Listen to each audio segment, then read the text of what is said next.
అంటే different methods చెప్పారు. Treatments ఏ రకంగా ఉంటాయో చెప్తూ ఉన్నారు. బట్ అందరికీ అందుబాటులో ఉండే అవకాశం ఉంటుందా? చాలామంది హెయిర్ ట్రాన్స్‌ప్లాంటేషన్ అనగానే లేదంటే ఇటువంటివి ఏమైనా చేయించుకోవాలంటే చాలా ఎక్కువ ఖర్చుతో కూడుకున్నదని భయపడే సిట్యుయేషన్స్ కూడా ఉంటాయి. మీరు ఏ రకంగా చెప్తారు? మీ సజెషన్స్ ఎలా ఉంటాయి? అది అందుబాటులో ఉండే ధరలో ఉంటుందా లేదా అంటే ఏం చెప్తారు? సో ఈ హెయిర్ రీగ్రోత్ అన్నీ కూడా రీజనబుల్లే అండి.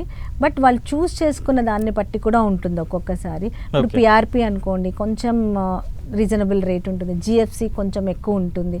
తర్వాత హెయిర్ ట్రాన్స్ప్లాంట్ కూడా ఎంత ప్రైస్ అంటే నెంబర్ ఆఫ్ హెయిర్స్, ఎన్ని ట్రాన్స్ప్లాంట్ చేశాం, తర్వాత సర్జన్ ఎక్స్పీరియన్స్, ఆ సర్జన్ ఎక్స్పీరియన్స్. సో వీటిని బట్టి కూడా కాస్ట్ అనేది చేంజ్ అవుతూ ఉంటుంది. But for simple hair fall అనేది అంత ఎక్స్పెన్సివ్ ఏం కాదండి. ఓకే. అంటే ట్రీట్మెంట్‌కి ఎన్ని డేస్ పట్టొచ్చు madam?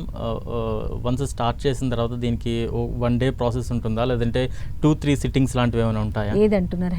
Hair transplantation. Hair transplant జనరల్గా 1 సిట్టింగ్లో చేస్తారు. జనరల్గా అది 5-6 అవర్స్లో అయిపోతుంది.